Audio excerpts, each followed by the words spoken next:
Assalamu alaikum wa rahmatullahi wa barakatuh. Rabbi zidni ilma, O Allah, increase my knowledge. Rabbi shrah li sadri wa yassir li amri wahlul uqdatam min lisani yafqahu qawli. O my Lord, open my chest and ease my task for me, and loose the knot from my tongue that they understand my speech. Now I'm going to say Surah Al Mulk, Ayah 12 to 15. This is part 2 of Surah Al Mulk. For part 1, please click the first link in the description box below. Now I'm going to say Ayah 12 to 15 of translation of Surah Al Mulk. Ayah 12. Those who fear and obey Allah, even when no people are watching them, they will be forgiving and they will get a great reward. Ayah 13. So keep secret what you say or say it out loud. Allah knows what is in your hearts. Ayah 14. Doesn't He know well what He created? Remember, He knows the smallest details and He is aware of everything. Ayah 15. He made the earth easy for you to live on. So go explore it and eat what Allah has blessed you with. To Him you will return after you die. Allah promises a great reward for the believers who obey Allah, even when no one else is watching. What makes the believers different is that they fear Allah in private and in public. You can fear Allah and love Him at the same time. Children always fear their parents but still love them so much. We fear our parents when we make mistakes. Similarly, we love Allah, yet we fear His punishment for our mistakes and disobedience. However, we love and fear Allah much more than our parents or anyone else. Be fearful of displeasing Allah makes us better. It strengthens up our behavior. Reason for revelation. Ibn Abbas radiallahu anhu, a companion, said, some of the kuffar of Quraysh used to say bad things about the Messenger of Allah. Then Jibreel told him what they said. So they would say to each other, speak softly so that Muhammad's God doesn't hear you. So Allah revealed, so keep secret what you say or say it out loud. Allah knows what's in your heart. Allah gave us a great planet. Allah tells the believers to go out and get the good of this world through serious work. When we do this, we will better understand how merciful and generous Allah is, how He gave us a great planet that is full of gifts, blessings and beautiful. However, we have to learn about our world and work hard to make a living. For example, for certain foods, we must first cultivate the land and harvest the crops. Allah takes care of you, but you should do your part first. Some people think that if they really depend upon Allah, this means they shouldn't do any work. Umar ibn al-Khattab answered them, saying, the person who depends upon Allah is the one who plants his seeds in the ground and then puts his trust in Allah. So we have to do our part and depend upon Allah. At the same time, we should be like a bird which gets up early in the morning to work hard all day. The bird works very hard and then puts its full trust in Allah. The Messenger of Allah said, if you put your trust in Allah like you are supposed to, Allah will feed you like He provides for the birds. They set out in the morning hungry and come back full. Reported in Ahmad. Ayat 16. How can you feel safe if you disobey Allah and reject His messengers? Allah who is in heaven may cause you to sink into the earth with an earthquake. Then it will be shaking. Ayat 17. Or do you feel safe if you know that Allah who is in heaven may send a strong wind with rocks to blow you away? Then you will truly understand this warning. Ayat 18. people before you rejected the message. Look how I destroyed them, like Pharaoh and his people, for example. Ayat 19. Don't they see the birds over them, how they fly with their wings, spread out and close in? Nothing holds them up except the most merciful.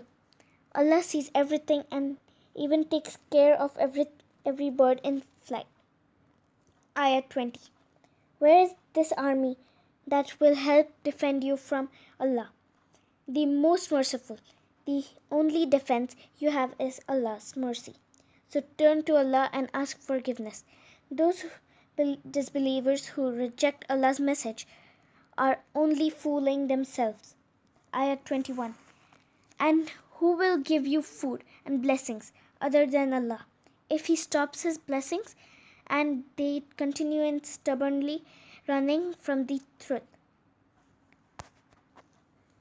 Beware of the punishment of God. It is true that Allah made the earth easy to live on. However, it is also true that Allah uses this earth to punish people who disbelieve and disobey.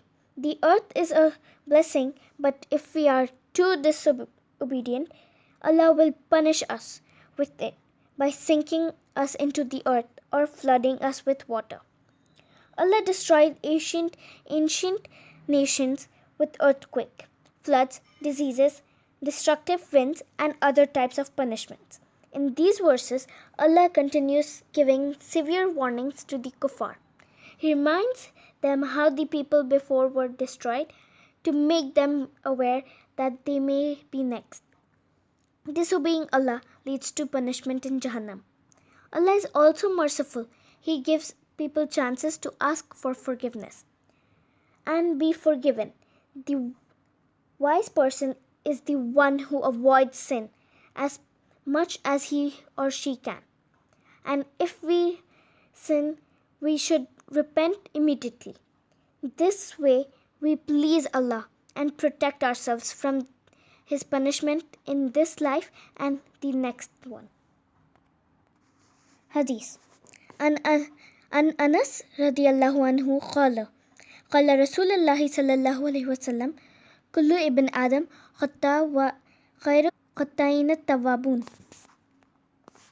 Anas radiyallahu anhu narrated that Rasulullah sallallahu alaihi wasallam said, all the sons of Adam make mistakes, and the best of sinners are those who repent continuously. Reported in At-Tirmidhi and Ahmad. Allah gave the disbelievers many examples to make them believe in Him as the one true God. Among these examples, Allah lists them below. He is the one who keeps earth stable under their feet. He is the one who protects them from destructive storms like those that came to nations before them. He is the one who enables birds to fly up high and not fall. He is the one who feeds them and gives them wealth every day. Now I'm going to say the translation of Ayah 22 to 27. Ayah 22. Is the kafir who is made to walk in life with his face down better guided than the believer who walks normally along the straight path? Ayah 23. Say to the disbelievers, Allah created you and gave you ears, eyes and hearts, so you can hear, see and think about Allah's message. But you are still not thankful nor obedient. Ayah 24. Say, Allah spread you out on the earth for a while, and to Him you will be gathered on the day of judgment. Ayah 25. And the disbelievers asked, if you Muslims are telling the truth, then when will this day of judgment happen? On Ayah 26. Only Allah knows, and I am just delivering to you a clear warning. Ayah 27. And when they see it, the punishment in hell, coming near them, their faces will turn dark from terror, and it will be said to them, this is the punishment you disbelievers in the thought was not coming. In this world, the disbelievers seem to be walking with their faces down. They do not look ahead of them and have no real direction in life. They follow their desires and they keep falling into sin. The believers walk with clear guidance from Allah. They see the world as a test, so they do the right things, so please Allah. They follow the straight path, which is Islam. They obey the rules of Allah and His Messenger, Muhammad sallallahu alaihi wasallam.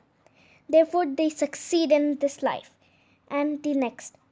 Allah will grant them a happy and blessed life here and Jannah after death. Following wrong paths leads to Jahannam. Those who choose wrong paths away from the straight path will be punished in hellfire.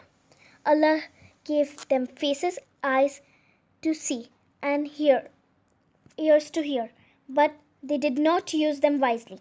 Instead, they used them to just enjoy their lives.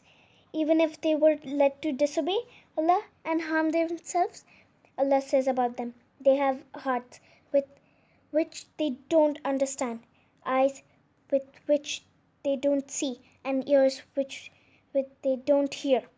They are like animals, even more misguided. Therefore, Allah punishes them in the day of judgment by making them walk with their faces down like animals. The Messenger of Allah was asked, how are the kuffar gathered together, walking on their faces on the day of judgment? The Messenger of Allah said, isn't the one who made them walk on their feet in this world capable of making them walk on their faces on the day of judgment? Reported by Bukhari. Anas ibn Malik narrated that Rasulullah sallallahu alaihi wasallam said, paradise is surrounded by good, but disliked deeds, while hellfire is reached by prohibited desires. Reported in Al-Bukhari and Muslim. Explanation. This hadith means paradise can be reached through doing the good deeds, which we may dislike to do, out of laziness. Imam al-Nawawi said that these good deeds that we may dislike performing include carrying out required worships consistently, forgiveness, charity, being good to those who are bad to you, and avoiding haram desires and practices. People may also fall into hellfire by committing prohibited desires and entertainments which we might enjoy. Imam al-Nawawi gave the following examples of the prohibited desires: drinking intoxicants, looking upon haram sights, backbiting others, and enjoying haram pastimes. Believers see this life as a test. Disbelievers see life as a game. Now I'm going to say Ayah 28 to 30. Ayah 28. Say to the disbelievers, look, whether I and those who follow me die, or Allah keeps us alive, out of His mercy, who will give protection to the disbelievers from a painful punishment. Ayah 29. Say, He is Allah, the most merciful. We believe in Him and we rely upon Him. You disbelievers will soon know which one of us is clearly misguided. Ayat 30. Say, what if your water sunk deep into the earth and you couldn't reach it? Who would send you flowing water to drink? The answer they have to see is that Allah can do this. So tell them, then why don't you leave your false gods and turn only to Allah for support and guidance? Reasons for revelation. It has been reported that the kuffar of Makkah used to pray to their idols, that the Muslims would just die and go away. So Allah revealed the verse, say, whether I and those who are with me die. The believers always trust Allah. The believers always trust Allah, rely on Him, and practice real tawakkul. They do not fear any other than their Creator. They do not fear their enemies even if they are so powerful. True Muslims would never change their religion or disobey Allah to please the disbelievers. Using the gifts of Allah, the right way. These verses remind us that we owe Allah thanks for all His blessings. He reminds us with one of His gifts, water. What would happen to us if water was sucked deep into the earth and we could not reach it? Think about Allah's many gifts, like our hearts, minds, eyes, ears, food, health, and many more. We must be grateful to Allah for the food and water that keeps us alive and healthy. We must use our healthy bodies to worship Allah and serve Him forever. We must be thankful for our ears by listening only to what Allah wants us to listen to. We must be thankful for our eyes by only looking at what we are allowed to look at. We must be thankful for our hearts by working to memorize and learn things that will help us in this world and the next. وآخر الدعوانا أن الحمد لله رب العالمين.